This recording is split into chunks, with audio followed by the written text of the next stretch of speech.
नमस्ते, स्वागत है आप सभी का मेरे इस YouTube चैनल में, जिसमें ESI से संबंधित अलग अलग विषयों पर जानकारी मैं आपको देते रहता हूं। मेरा वीडियो पहले जो आने वाला था वो dos and don'ts for employees के लिए था, लेकिन बीच में इम्पोर्टेंट सर्कुलर ESI से जारी हुआ है, उसके ऊपर आप सभी को जानकारी देना मैंने आवश्यक समझा, तो ये वीडियो आ रहा है। ESI से संबंधित अलग अलग विषयों पे जानकारी पाते रहने के लिए जुड़े रहिए मेरे साथ। मेरा नाम है जितेंद्र और सब्सक्राइब कीजिए मेरे इस YouTube चैनल को। इस चैनल पे आपको ESI से संबंधित अलग अलग हित लाभों के बारे में और ESI की जो अलग अलग प्रोविजंस है उसके बारे में जानकारी मिल सकती है। सब्सक्राइब कीजिए और जुड़े रहिए मेरे साथ। बहुत बहुत शुक्रिया। तो देखते हैं आज के इस वीडियो में हम क्या देखेंगे। Bank details and mobile numbers mandatory for IP registration. तो ये ESI सर्कुलर जारी हुआ है। इसमें है कि नए एम्प्लॉयज़ जो भी ESI में आप रजिस्टर करोगे उनके लिए बैंक डिटेल्स और मोबाइल नंबर मैंडेटरी कर दिया गया है। तो बैंक डिटेल्स और मोबाइल नंबर कैसे अपडेट करें, ओल्ड एम्प्लॉयज़ के लिए प्रोसीजर क्या होगी, नए जो लोग ज्वाइन करेंगे उनके लिए प्रोसीजर क्या होगी, और इस सर्कुलर से क्या परिणाम अपेक्षित है, इसके बारे में आज हम जानेंगे। सर्कुलर आप डिटेल में ESI की वेबसाइट से देख सकते हैं। अपने वीडियो के डिस्क्रिप्शन में भी मैंने लिंक दिया हुआ है, वहां से डायरेक्टली सर्कुलर को एक्सेस कर सकते हो। सर्कुलर कहता है कि जो भी नया एम्प्लॉय आप ESI के पोर्टल पर रजिस्टर करना चाहोगे उसके बैंक डिटेल्स और मोबाइल नंबर मैंडेटरी कर दिए गए हैं, नेसेसरी प्रीरिक्विजिट कर दिए गए हैं। इससे पहले सिर्फ 4-5 ही फील्ड आवश्यक थी, जैसे नाम, date of birth, gender, date of joining और नॉमिनी। यही इन्फॉर्मेशन मैंडेटरी थी, बाकी इन्फॉर्मेशन आप बाद में भी अपडेट कर पाते थे, लेकिन अब मोबाइल नंबर और बैंक डिटेल्स भी आवश्यक कर दिए गए हैं। दूसरी बात ये कहता है कि एग्जिस्टिंग जो एम्प्लॉयज है उनके मोबाइल नंबर अपडेट करने पड़ेंगे एम्प्लॉयर को। और तीसरी इंपॉर्टेंट चीज इसमें जो है वो ये है कि ESI से मिलने वाले बिल रिएम्बर्समेंट और दूसरे कैश बेनिफिट वो सभी बिना ये रिकॉर्ड अपडेट किए नहीं मिलेंगे। आप देख सकते हैं यहाँ पे जो सर्कुलर जारी हुआ है उसका फर्स्ट पैराग्राफ है, कहता है in reference to the above mentioned subject and as intimated by the insurance commissioner benefit it is informed that to improve the efficiency in the disbursement of ESI benefit and bring transparency the competent authority has ordered to make mobile number and bank account details of an employee mandatory prerequisite for registering an IP। तो जो mandatory बना दिया गया है उसे अब नियोक्ता इसको अपडेट कैसे करेंगे। तो कोई भी नियोक्ता जो ESI में रजिस्टर्ड है उनको उनके यूज़र नेम और पासवर्ड उनके पास होते हैं, तो जब लॉगिन करते हैं तो उन्हें नए एम्प्लॉय रजिस्टर करना या पुराने एम्प्लॉय का डेटा अपडेट करने के ऑप्शंस है। वैसे ही कोई अगर नया आदमी इंश्योरेंस नंबर के साथ उनको अप्रोच करता है तो उस एम्प्लॉय को अपने रिकॉर्ड में शिफ्ट करने का भी ऑप्शन है। लॉगिन करने के बाद अगर एम्प्लॉय नया है तो रजिस्टर न्यू एम्प्लॉय चूज़ करना है। अगर एम्प्लॉय किसी दूसरे नियोक्ता की नौकरी छोड़ के आपके पास नया ज्वाइन कर रहा है तो वहाँ पे इंसर्ट IP डिटेल्स का ऑप्शन चूज़ करना है। और आपको आपके एग्जिस्टिंग एम्प्लॉयज़ का डाटा अगर अपडेट करना है तो उसके लिए अपडेट IP डिटेल्स का ऑप्शन चूज़ करना है। लॉगिन की विंडो इस तरह दिखती है और वहाँ पे देख सकते हैं आप जैसे एम्प्लॉई जो मिडल सेक्शन है उसके नीचे insert IP detail, register new IP और अपडेट IP डिटेल्स, ये सारे ऑप्शंस है। उसके नीचे बहुत सारी चीज़ें हैं, लेकिन इम्पॉर्टेंट जो ऑप्शंस है इस पर्टिकुलर इशू के लिए वो मैंने आपको बता दिए। इसमें 2 ऑप्शन बनते हैं फिर कि एक एम्प्लॉय जिनको नया इंश्योरेंस नंबर इशू होने वाला है, जिनके पास पहले से कोई इंश्योरेंस नंबर नहीं है, जो ESI के दायरे में कभी नहीं आया और अब पहली बार ESI के अंतर्गत रजिस्टर हो रहा है, तो उसे नियोक्ता नया इंश्योरेंस नंबर इशू करते हैं। नया इंश्योरेंस नंबर इशू करने के लिए ऑप्शन होता है रजिस्टर न्यू IP। तो जब रजिस्टर न्यू IP के ऑप्शन में जाते हैं तो उस एम्प्लॉय की पूरे डिटेल्स आपको भरने होते हैं। उसमें वो डिसेबल्ड है या नहीं है, उसका नाम, पिताजी का नाम, उसका gender, joining date, surname, address, ये सब चीज़ें उसमें होती है। न्यू रजिस्ट्रेशन के लिए सब जो इन्फॉर्मेशन रिक्वायर्ड होती है उसमें से एक प्रेजेंट एड्रेस का कॉलम है, वो सीरियल नंबर 8 के सामने आपको देखने को मिलेगा। उस कॉलम में मोबाइल नंबर का भी एक फील्ड है, तो ये मोबाइल नंबर का फील्ड अभी मैंडेटरी हो गया। ये फील्ड पहले से था लेकिन अब वो मैंडेटरी हो गया, तो वहाँ पे आपको नेसेसरीली उस बीमित व्यक्ति का मोबाइल नंबर डालना ही पड़ेगा। दूसरा ऑप्शन सीरियल नंबर 15 पे है, जहाँ पे एम्प्लॉय की बैंक डिटेल्स आपको फीड इन करनी है। तो ये बैंक डिटेल पहले ये मैंडेटरी नहीं थी, अब ये मैंडेटरी हो गई है, तो ये भी आपको एसेंशियली डालनी पड़ेगी। इसके बारे में सर्कुलर एसेंशियली बोलता है कि जो बैंक डिटेल आप फीड करोगे उसके साथ आपको attested scan copy of passbook और चेक अपलोड करनी है। एम्प्लॉयर को ही वो कॉपी अटेस्ट करनी है और अपलोड कर देनी है इस पोर्टल पे। और स्कैन कॉपी में अकाउंट होल्डर का नाम, बैंक का नाम, कौन सी ब्रांच है वो, और बैंक का IFSC कोड, ये चारों दिखने चाहिए।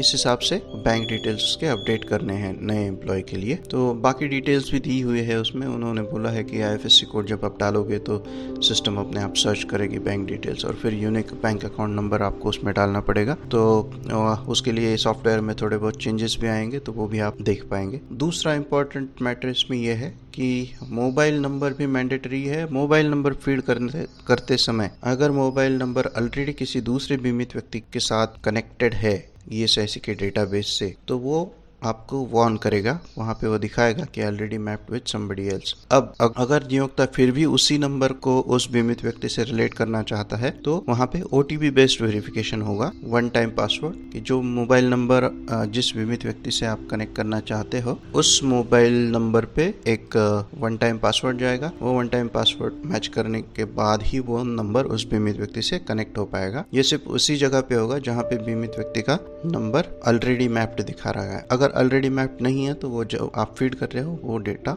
ले लेगा। ये हुई नए एम्प्लॉयज के लिए। जो पुराने एम्प्लॉय है उनके बैंक डिटेल्स भी अपडेट करने हैं एम्प्लॉयर को, और scan copy of either bank account passbook या cheque issued by the bank, दोनों में से एक अटेस्ट करके उसकी कॉपी अपलोड करनी है। तो एग्जिस्टिंग एम्प्लॉय के लिए वो कहाँ से करेंगे? तो जैसे मैंने प्रीवियस स्लाइड में आपको दिखाया था, update IP details. Update IP details पे आप जब चेक करते हो तो आपको एक स्क्रीन दिखती है जहाँ पे आपको name, dispensary details, personal details, address details, nominee details, family details और बैंक डिटेल्स, ऐसे सारे ऑप्शंस दिखाई देते हैं। अब जब अपडेट IP डिटेल्स पे क्लिक करते हो उस व्यक्ति का इंश्योरेंस नंबर डाल के, तो आपको ऐसे सारे ऑप्शंस ओपन हो जाते हैं जो मैंने स्क्रीन पे दिखाया हुआ है। यहाँ पे आप लास्ट वाला ऑप्शन बैंक डिटेल्स अपडेशन के लिए सिलेक्ट कीजिए, उससे बैंक डिटेल्स खुल जाएंगे। वहाँ पे आप बैंक डिटेल्स अपडेट कर सकते हैं। हो सकता है ये विंडो भी थोड़ी मॉडिफाई हो जाए बाद में। मोबाइल नंबर जो है वो एड्रेस डिटेल वाले कॉलम से आप मॉडिफाई कर पाएंगे, लेकिन सर्कुलर जो कह रहा है उसमें एग्जिस्टिंग एम्प्लॉयज़ के मोबाइल नंबर अपडेट करने के लिए एक फ्रेश लिंक दी जाएगी। तो ये भी अपेक्षित है कि एक नया लिंक आ जाएगा जिसमें एग्जिस्टिंग एम्प्लॉयज़ के मोबाइल नंबर्स आप अपडेट कर पाओगे। तो ये चेंजेस इस सर्कुलर के थ्रू ESIC ला रहा है। इसका पर्पस क्या हो सकता है और क्या परिणाम आएंगे, ये अपेक्षित है कि ESIC में डबल रजिस्ट्रेशन की एक समस्या थी। जैसे एक ही बीमित व्यक्ति को 2 या उससे ज़्यादा इंश्योरेंस नंबर अलॉट हो जाते थे। इसके कई कारण थे। एक तो एम्प्लॉय बताता नहीं है कि वो पहले कहीं दूसरी जगह पे काम कर रहा था या उसके पास दूसरा कोई इंश्योरेंस नंबर है, या उन्हें पता ही नहीं होता कि अगर नौकरी चेंज हो गई तो ESIC नंबर सेम रहेगा। वो सोचते कि नौकरी चेंज हो गई तो ESIC नंबर भी चेंज हो गया। उसकी वजह से भी कई जगह पे डुप्लीकेट रजिस्ट्रेशन हो जाता है। और एम्प्लॉयर भी कभी कभी पूछते ही नहीं है कि पहला अगर इंश्योरेंस नंबर है क्या, कहाँ से काम छोड़ के आए थे, वहाँ पे कोई ESIC नंबर था क्या। या पुराने एम्प्लॉयर ने कभी कभी एम्प्लॉयज़ को ESIC का पहचान कार्ड या उसके बारे में जानकारी नहीं देते हैं। पुराने एम्प्लॉयर ने कभी कभी एम्प्लॉय को पहचान कार्ड दिया ही नहीं है, ऐसा भी कभी हो जाता है। या कई सारे कारण हो सकते हैं जिसकी वजह से एक ही व्यक्ति का ESIC पोर्टल पे डबल रजिस्ट्रेशन हो जाता है, और उसकी वजह से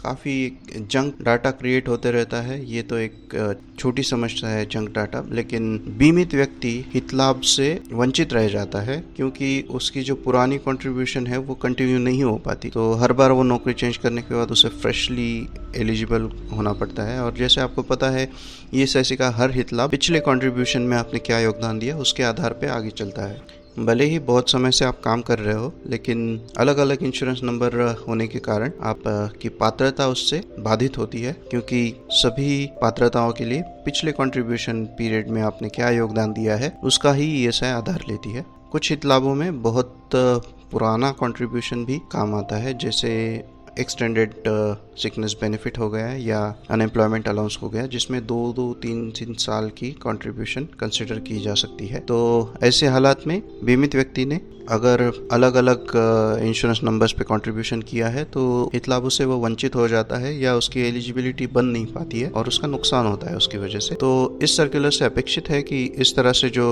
हितलाभों से वंचित रह जाते हैं उनके हित में ये कदम होगा और डबल रजिस्ट्रेशन की समस्या का कुछ हद तक हल निकलेगा इससे। दूसरी, एम्प्लॉयर के ऊपर या नियोक्ता के ऊपर ये जिम्मेदारी डाल दी गई है।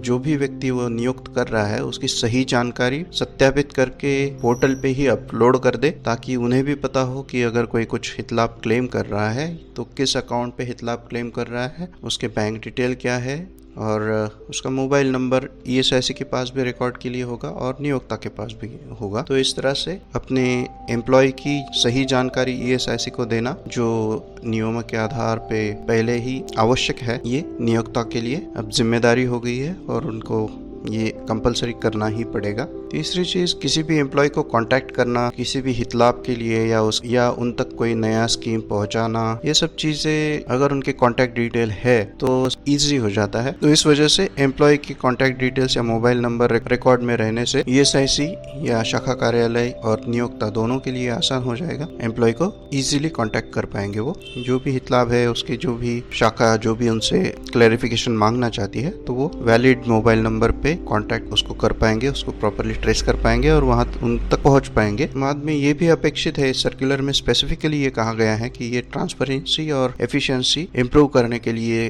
कदम उठाया गया है। बैंक अकाउंट डिटेल्स जब नियोक्ता खुद अपडेट कर रहा है या खुद दे रहा है तो वो एक वैध डाटा माना जाएगा। वो प्रूफ के साथ बैंक अकाउंट नंबर अगर नियोक्ता दे रहा है तो शाखा कार्यालय को ये बाध्य हो जाएगा कि उसी अकाउंट पे पैसा ट्रांसफ़र करे। वो पूरी जिम्मेदारी मालिक की हो जाती है। उन्होंने अगर सही बैंक अकाउंट डिटेल किए है तो शाखा कार्यालय एम्प्लॉय को दोबारा बैंक डिटेल मांगेगा नहीं या परेशान नहीं करेगा कि बैंक डिटेल ला के दीजिए, बाद में ही मिलेगा। ये पहले से ही सिस्टम में बैंक अकाउंट डिटेल्स होंगे तो फिर शाखा कार्यालय प्रॉम्प्टली उस अकाउंट पे हितलाभ की जो राशि है वो ट्रांसफ़र कर पाएगा। तो इससे एफिशिएंसी नेचुरली इंप्रूव हो जाएगी, अकाउंटेबिलिटी और ट्रांसपेरेंसी भी इंप्रूव हो जाती है। इससे बीमित व्यक्ति को भी फायदा होता है क्योंकि उसके bank account detail already system में भरे हुए हैं। तो जब वो हितलाभ लेने के लिए शाखा कार्यालय को अपडेट करता है तो उस समय उसको बैंक पासबुक लेके जाना या कैंसिल चेक साथ में लेके जाना, ये डॉक्यूमेंट प्रोड्यूस करना, ये सब चीजें नहीं करनी पड़ेंगी। वो सिस्टम में ऑलरेडी है तो सिंपली वो जस्ट शाखा कार्यालय में सर्टिफिकेट जमा कर देगा और अगर बाकी कोई क्वेरी नहीं है और क्लेम कंप्लीट है तो शाखा कार्यालय बिना किसी पर्सनल इंक्वायरी के डायरेक्टली बीमित व्यक्ति के अकाउंट में हितलाभ ट्रांसफर कर सकता है। तो इस तरह से बेनिफिट डिसबर्समेंट में जो टाइम लैप्स हो सकता है वो रिड्यूस हो जाएगा। बेनिफिट डिसबर्समेंट के लिए कुछ समय अगर बैंक डिटेल अपडेट करना और बैंक डिटेल प्राप्त करना उसके लिए वेस्ट हो रहा था तो वो टाइम कम हो जाएगा और इससे भी इनडायरेक्टली एफिशिएंसी इंप्रूव हो रही है सिस्टम की। तो इस तरह से ये बहुत ही इंपॉर्टेंट चेंजेस इंट्रोड्यूस किए हैं और अपेक्षित है कि इससे नियोक्ताओं को और बीमित व्यक्तियों को फायदा पहुंचेगा। ईएसआईसी के बारे में अधिकाधिक जानकारी प्राप्त करते रहने के लिए जुड़े रहिए मेरे साथ, सब्सक्राइब कीजिए मेरे इस यूट्यूब चैनल को। मेरे कॉन्टैक्ट डिटेल्स भी मैं यहाँ पे शेयर कर रहा हूँ। आपको और अधिक जानकारी अगर चाहिए या इन वीडियोस में कुछ आपको कमी लगती है तो पॉइंट आउट कीजिए। मैं कोशिश करूंगा कि सही जानकारी आप तक पहुंचे। मेरा अगला video dos and don'ts for employees के लिए होगा। आप सभी का बहुत बहुत शुक्रिया। सब्सक्राइब कीजिए, लाइक कीजिए, शेयर कीजिए।